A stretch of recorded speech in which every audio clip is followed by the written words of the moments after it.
Members of Congress, I have the high privilege and distinct honor of presenting to you His Excellency Narendra Modi, the Prime Minister of the Republic of India. Thank you.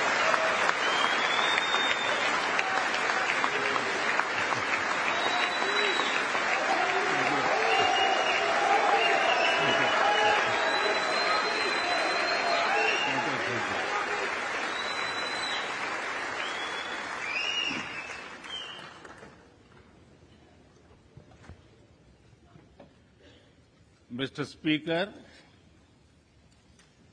Madam Vice President, distinguished members of the U.S.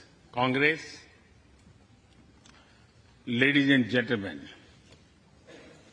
Namaskar.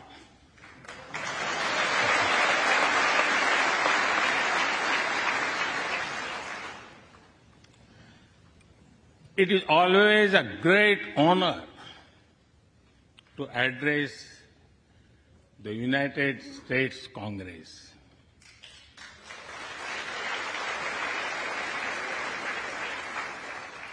It is an exceptional privilege to do so twice.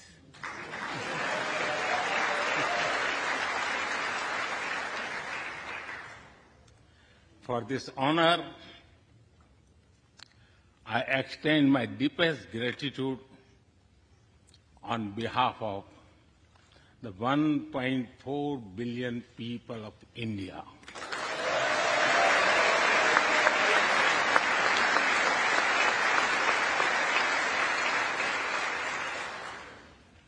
I see that nearly half of you were here in 2016.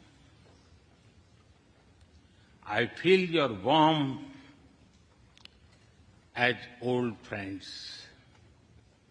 I can also see the enthusiasm of your new friends in the other half. I remember Senator Harry Reid, Senator John McCain, Senator Orrin Hatch, Elijah Cummings, Elsie Hastings, and others who I met here in 2016 and who are sadly no longer with us. Mr. Speaker, standing here 7 Junes ago, that is the June when Hamilton swept all the awards,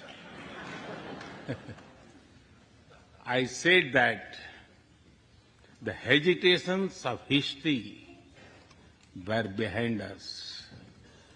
Now, when our era is at a crossroads, I am here to speak about our calling for this century.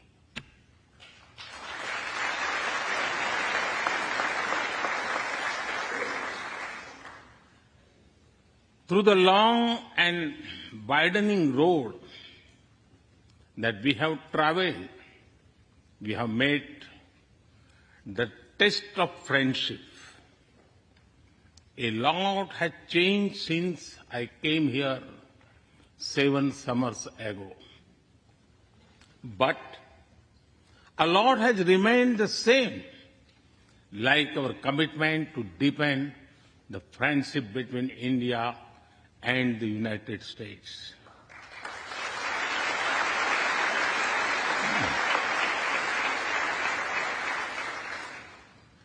In the past few years, there have been many advances in AI, artificial intelligence.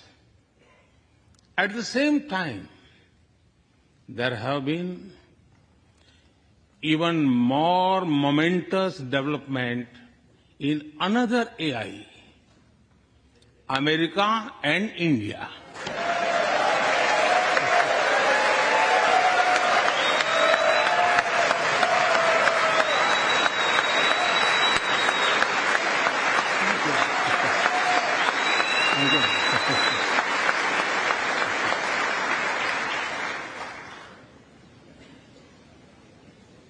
Mr. Speaker and distinguished members, the beauty of democracy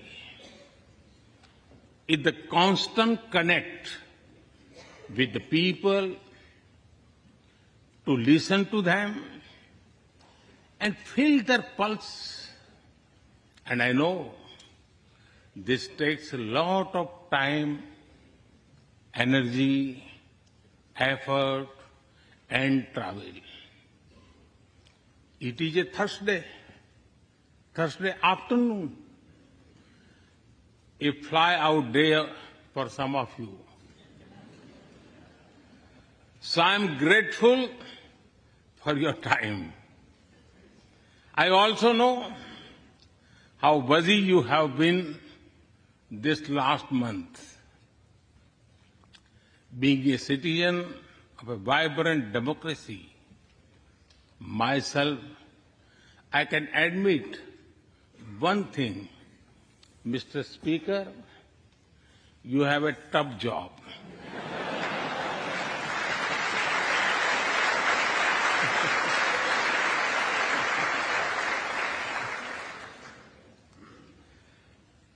I can relate to the battles of patience, persuasion, and policy. I can understand the debate of ideas and ideology. But I am delighted to see you come together today to celebrate the bond between world's two great democracies, India and the United States. Thank you.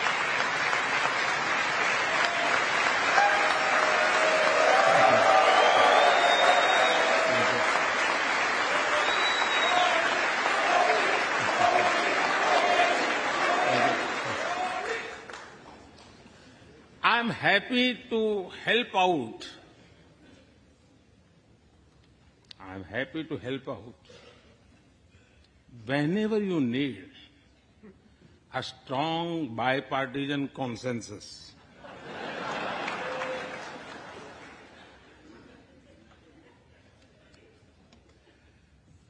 There will be and there must be a contest of ideas at home.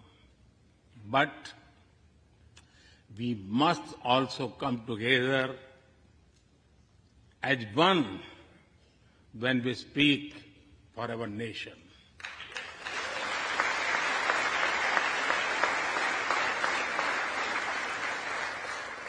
And you have shown that you can do it. Congratulations.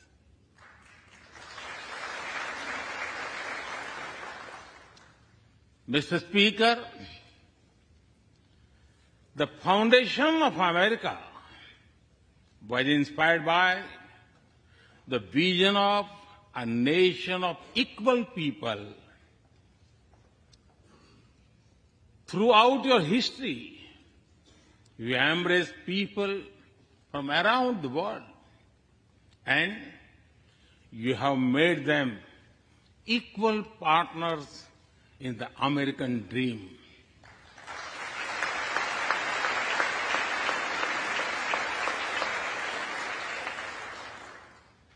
There are millions here who have roots in India. Some of them sit proudly in this chamber.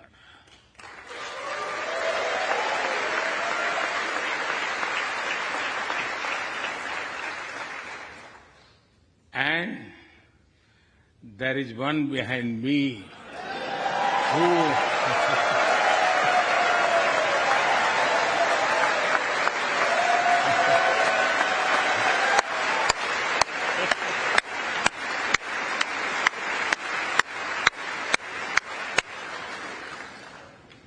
had made history.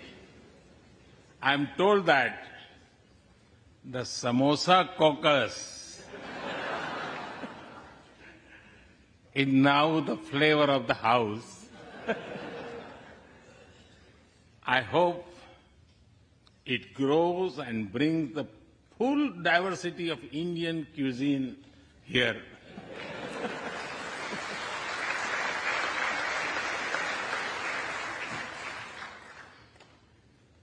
Over 2 centuries, we have inspired each other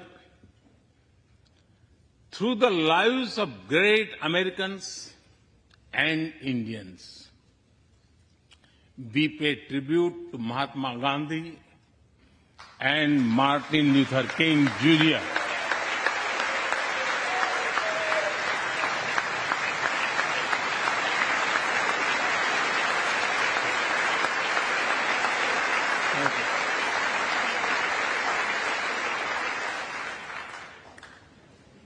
We also remember many others who work for liberty, equality, and justice. Today, I also wish to pay heartfelt tribute to one of them, Congressman John Lewis.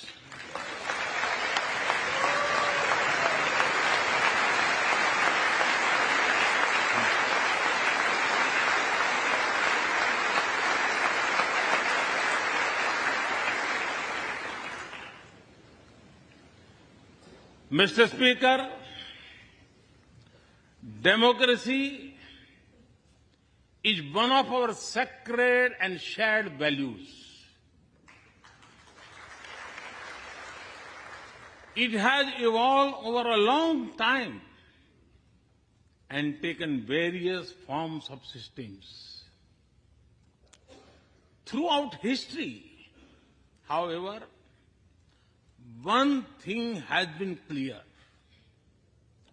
Democracy is the spirit that supports equality and dignity.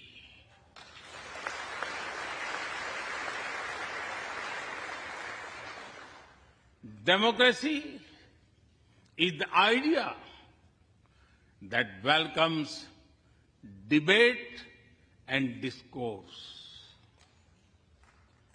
Democracy is the culture that gives wings to thought and expression.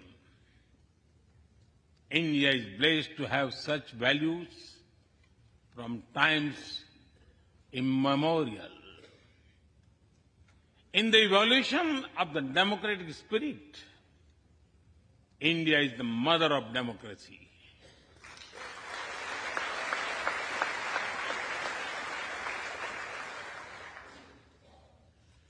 Millennia ago, our oldest scripture said, Ekam Sat Vipra Bahudha Vadanti. It means that truth is one, but the wise express it in a different ways. Now, the US is the oldest and India the largest democracy. Our partnership augurs well for the future of democracy.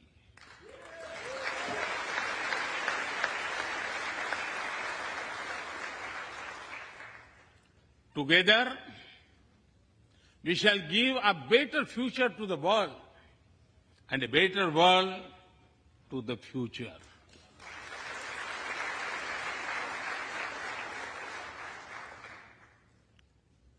Mr. Speaker, last year, India celebrated 75 years of its independence. Every milestone is important, but this one was a special.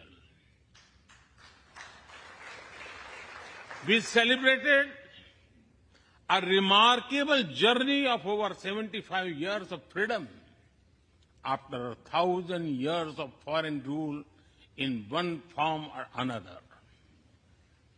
This was not just a celebration of democracy, but also of diversity. Not just of constitution, but also of its spirit of a social empowerment. Not just of our competitiveness and cooperative federalism, but also of our essential unity and integrity.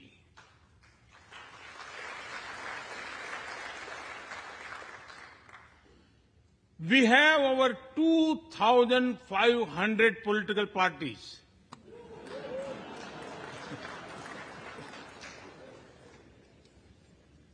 Yes, you heard that right. 2,500. About 20 different parties govern various states of India.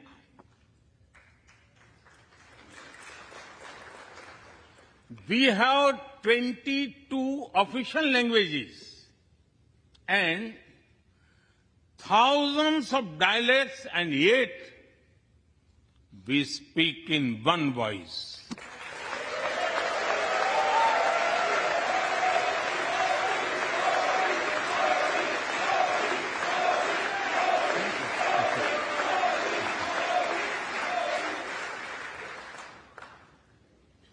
Every 100 miles, our cuisine changes. From dosa to aloo paratha, and from Srikhand to Sandesh. We enjoy all of this. We are home to all faiths in the world, and we celebrate all of them.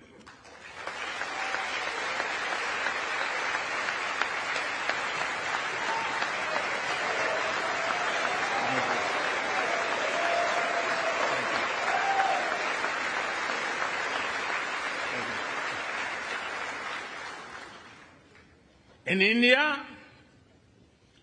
diversity is a natural way of life. Today, the world wants to know more and more about India. I see that. Curiosity in this house too. We were honored to receive over 100 members of the U.S. Congress in India over the last decade.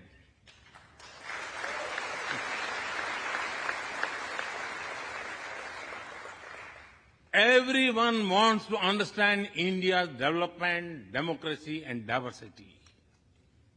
Everyone wants to know what India is doing right and how. Among close friends, I'm happy to share the same. Mr. Speaker, when I first visited the U.S. as a Prime Minister, India was the 10th largest economy in the world. 10th. Today, India is the 5th largest economy.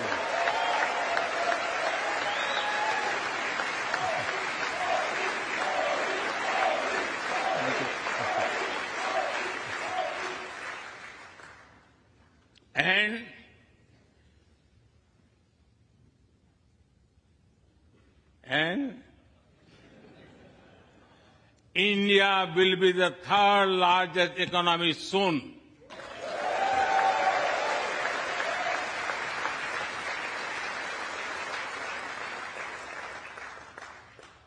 We are not only growing bigger,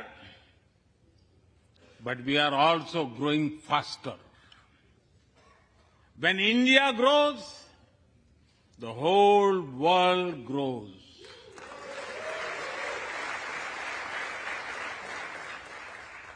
After all, we are 1/6 of the world's population. In the last century, when India won its freedom, it inspired many other countries to free themselves from colonial rule.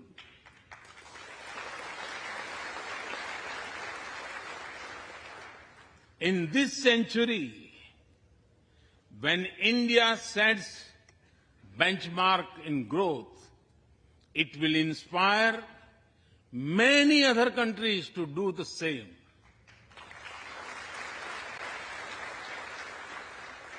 Our vision is सबका साथ, सबका विकास, सबका विश्वास, सबका प्रयास. It means together for everyone's growth, with everyone's trust and everyone's efforts. Let me share with you how this vision is translating into action with speed and scale. We are focusing on infrastructure development. We have given nearly 40 million homes to provide shelter to over 150 million people.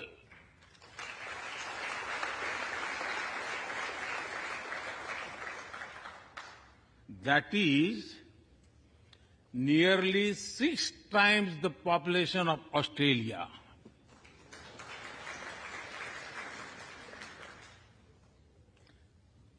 We run a national health insurance program that ensures free medical treatment for about 500 million people.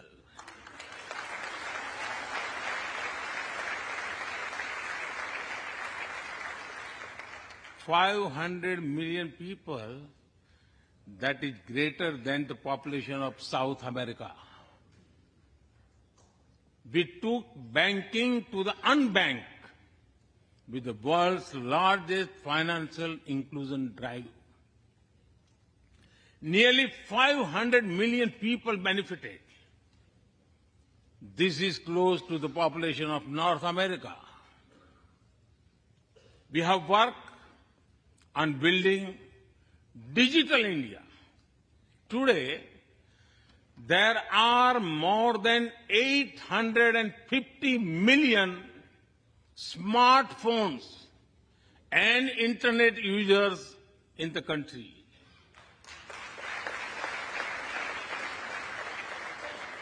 This is more than the population of Europe. We protected our people with 2.2 billion doses of made in India COVID vaccines.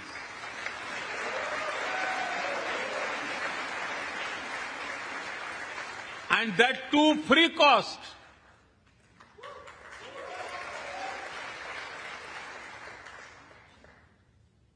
I may be running out of continent soon, so I will stop here.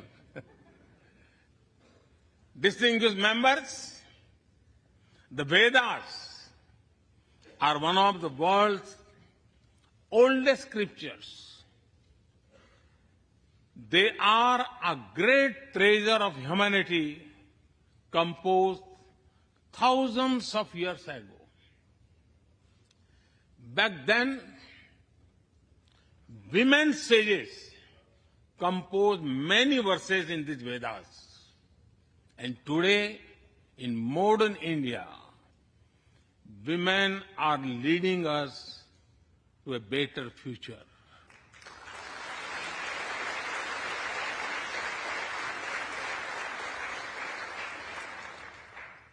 India's vision is not just of development which benefits women. It is of women-led development where women lead the journey of progress.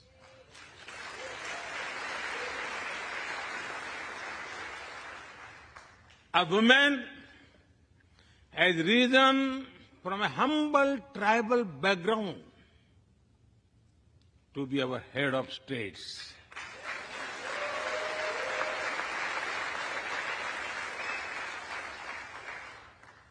Nearly 1.5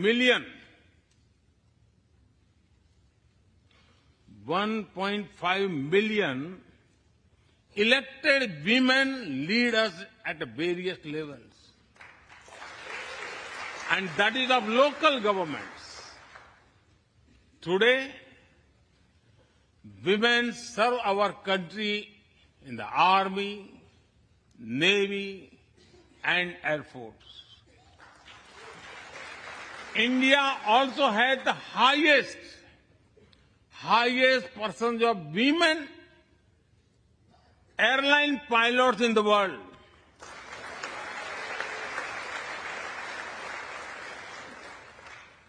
And they have also put us on Mars by leading our Mars mission.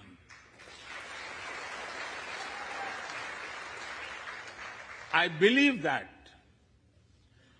investigating in a girl child lifts up the entire family. Empowering women transforms the nation.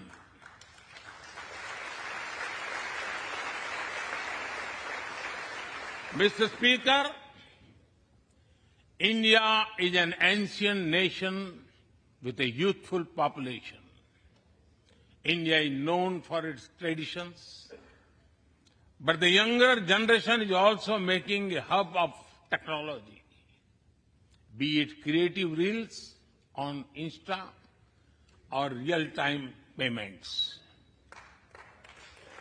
Coding or quantum computing, machine learning or mobile apps, fintech or data science, the youth of India are a great example of how a society can embrace latest technology.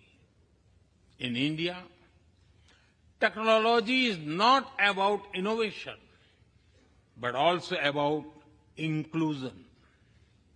Today, digital performance are empowering the rights and dignity of people while protecting privacy.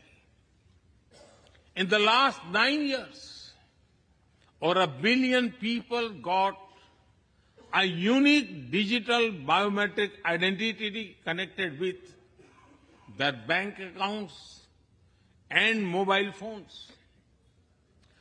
This digital public infrastructure helps us reach citizens within seconds with financial assistance. 850 million people receive direct benefit financial transfers into their accounts. 3 times a year, over 100 million farmers receive assistance in their bank accounts at the click of a button. The value of such transfer has crossed $320 billion. And we have saved over $25 billion in the process. If you visit India, you will see everyone is using phones for payments, including street vendors. Last year, out of every 100 real-time digital payments in the world, 46 happened in India.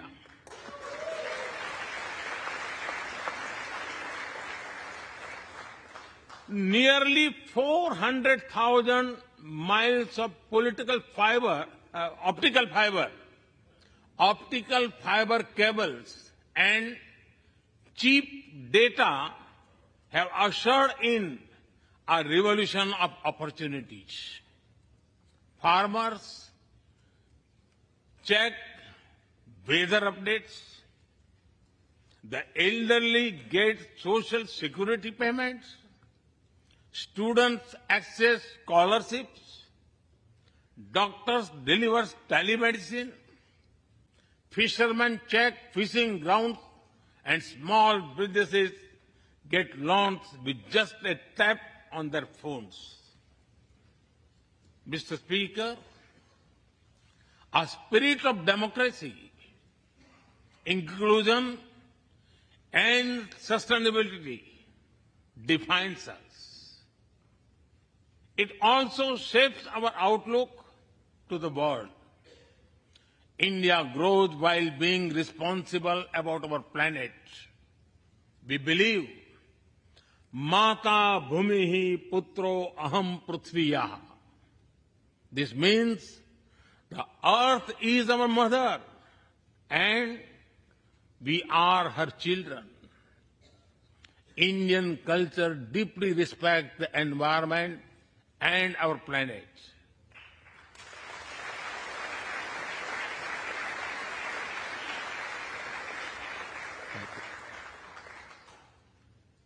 While becoming the fastest growing economy, we grew our solar capacity by 2,300%. Yes, you have heard right. 2,300%.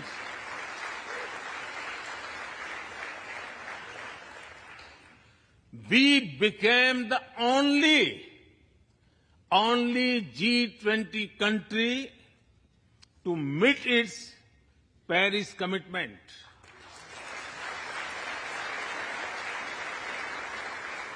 We made renewables account for over 40% of our energy sources 9 years ahead of the target of 2030. But we did not stop there. At the Glasgow summit, I proposed Mission Life, lifestyle for environment. This is a way to make sustainability a true people's movement. To live it, to be the job of governments alone. By being mindful in making choices, every individual can make a positive impact. Making sustainability a mass movement, we help the world reach the net zero target faster. Our vision is pro-planet progress. Our vision is pro-planet prosperity. Our vision is pro-planet people.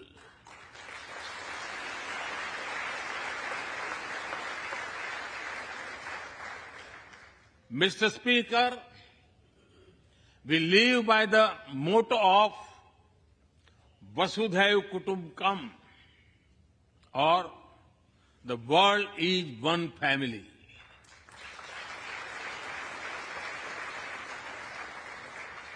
Our engagement with the world is for everyone's benefit. The one sun, one world, one grid seek to join us. All is connecting the world with clean energy.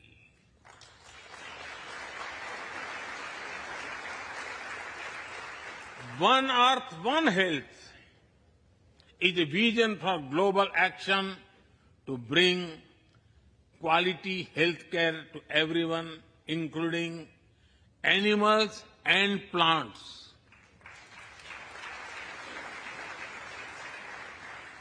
The same spirit is also seen in the theme when we chair the G20, One Earth, One Family, One Future. We advance the spirit of unity through yoga as well. Just yesterday, the whole world came together to celebrate the International Day of Yoga.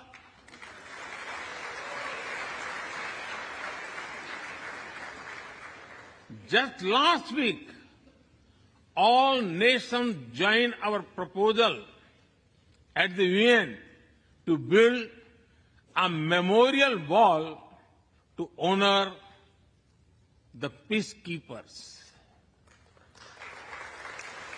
And this year, the whole world is celebrating the International Year of Millets to promote sustainable agriculture and nutrition alike. During COVID, we delivered vaccines and medicines to over 150 countries. We reach out to others, being disasters as first responders, as we do for our own. We share our modest resources with those who need them the most. We build capabilities, not dependencies.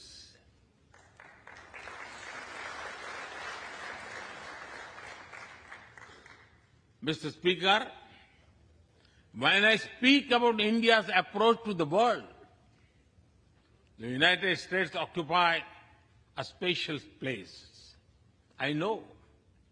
Our relations are of great importance to all of you. Every member of this Congress has a deep interest in it. When defense and aerospace in India grow, industries in the state of Washington, Arizona, Georgia, Alabama, South Carolina, and Pennsylvania thrive.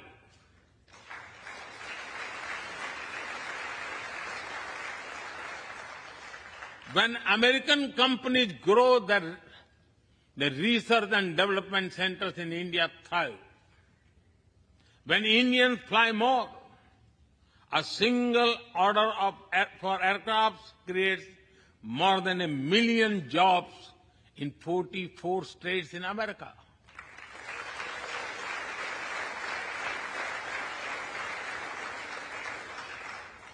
When an American phone makers invest in India, it creates an entire ecosystem of jobs and opportunities in both countries.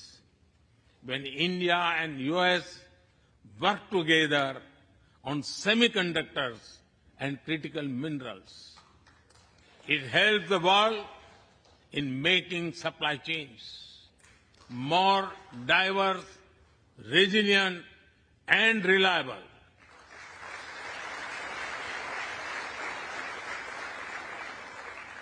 Indeed, Mr. Speaker, we were strangers in defense cooperation at the turn of the century. Now, the United States has become one of our most important defense partners.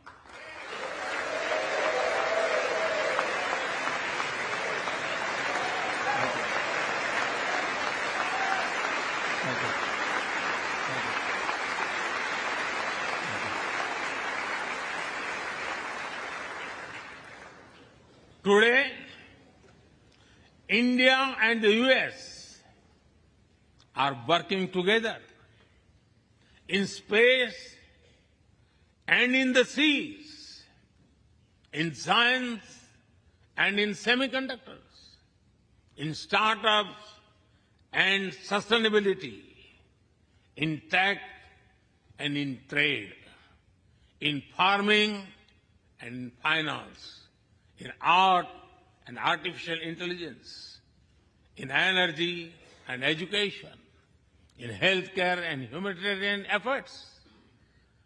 I can go on and go on, but to sum up it, I would say the scope of our cooperation is endless. The potential of our synergies is limitless. And the chemistry in our relations is effortless.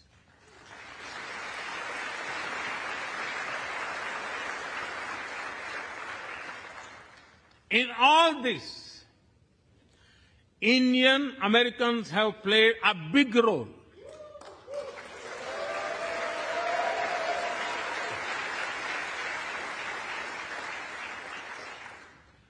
They are brilliant in every field, not just in spelling bee.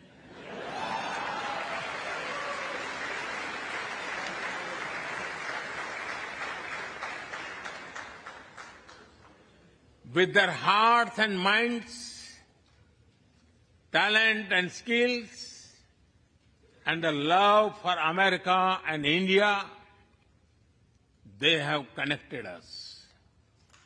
They have unlocked doors.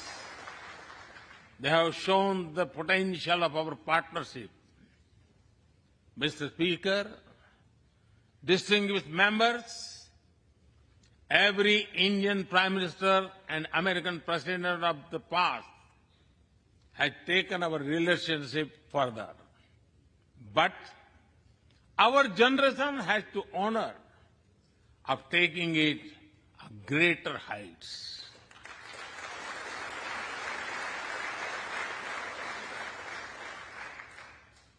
I agree with President Biden that this is a defining partnership of this country,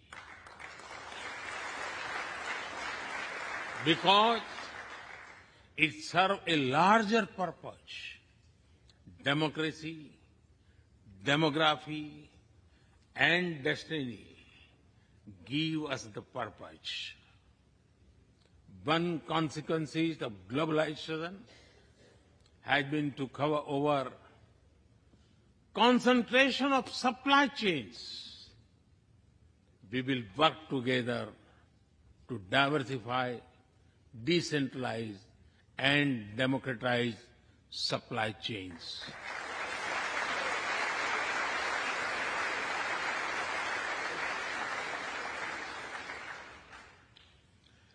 Technology will determine the security, prosperity, and leadership in the 21st century. That is why our two countries established a new initiative for critical and emerging technologies. Our knowledge partnership will serve humanity and seek solutions to the global challenges of climate change, hunger, and health. Mr. Speaker and distinguished members, the last few years have seen deeply disruptive developments. With the Ukraine conflict, war has returned to Europe. It is causing great pain in the region. Since it involves major powers, the outcomes are severe. Countries of the global south have been particularly affected. The global order is based on the respect for the principle of the UN Charter, peaceful resolution of disputes, and respect for sovereignty and territorial integrity.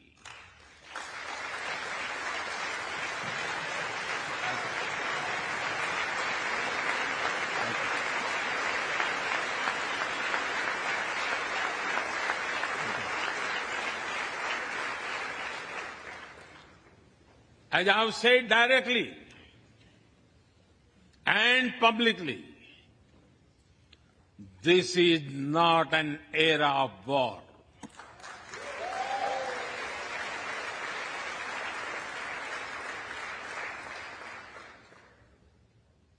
But it is one of dialogue and diplomacy. And we all must do what we can to stop the bloodshed and human suffering.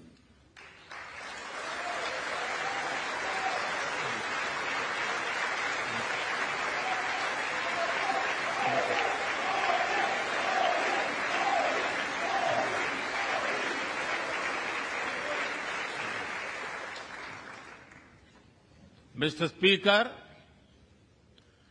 the dark clouds of coercion and confrontation are casting their shadow in the Indo-Pacific. The stability of the region has become one of the central concerns of our partnership. We share a vision of a free, open, and inclusive Indo-Pacific.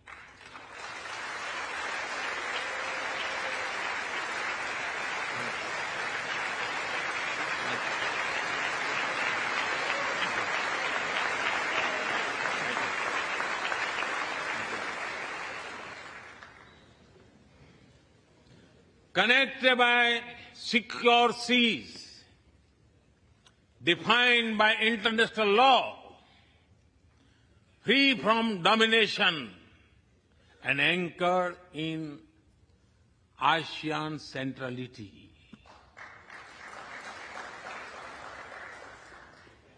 A region where all nations, small and large, are free and fearless in their choices, where progress is not suffocated by an impossible burdens of debt.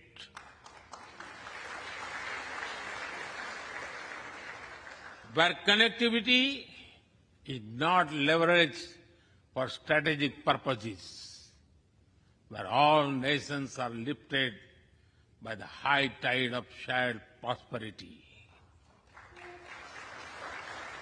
Our vision does not seek to content or exclude, but to build a cooperative region of peace and prosperity.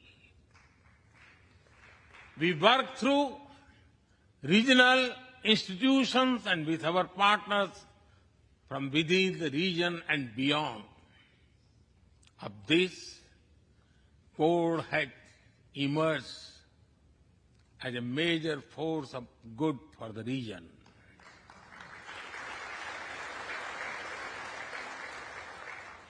Mr. Speaker, more than 2 decades after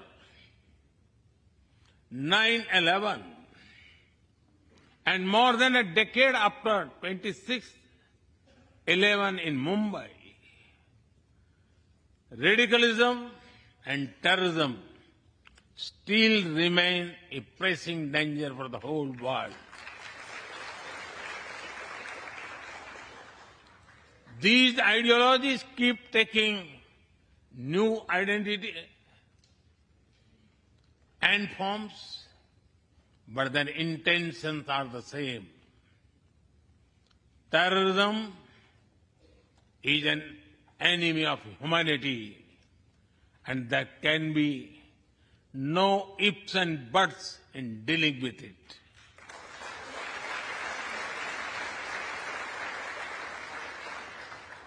We must overcome all such forces sponsoring and exporting terror.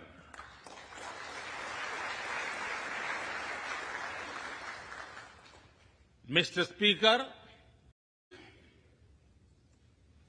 our trusted partnership is like the sun in this new dawn that will spread light all around.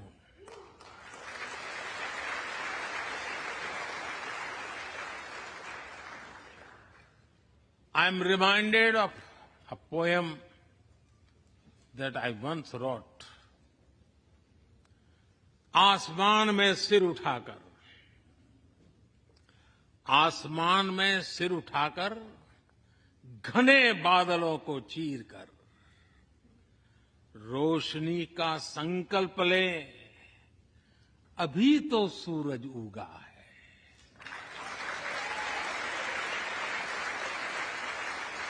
अभी तो सूरज उगा है।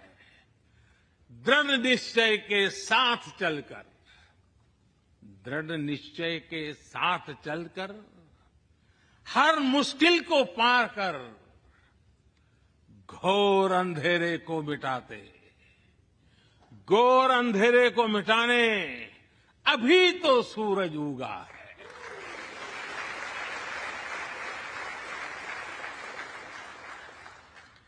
If I were to say it in English, it would be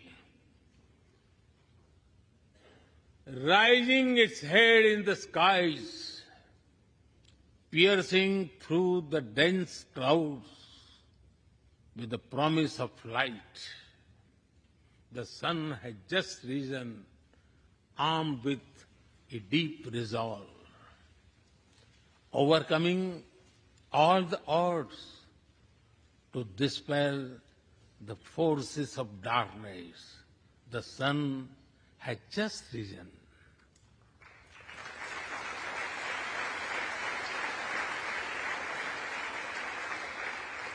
Mr. Speaker and distinguished members, we come from different circumstances and history, but we are united by a common vision and by a common destiny. When our partnership progresses, economic resilience increases, innovation grows, science flourishes, knowledge advances, humanity benefits, our seas and skies are safer, democracy will shine brighter, and the world will be a better place. That is the mission of our partnership. That is our calling for this century. Mr. Speaker and distinguished members, even by the high standards of our partnership, this visit is one of the great positive transformations.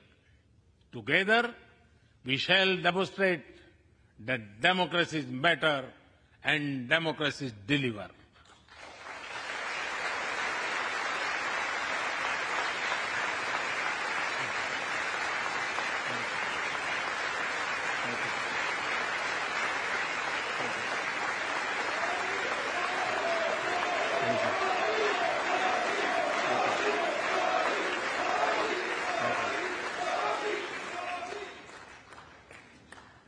I count on your continued support to the India-US partnership. When I was here in 2016, I said that our relationship is primed for a momentous future. That future is today.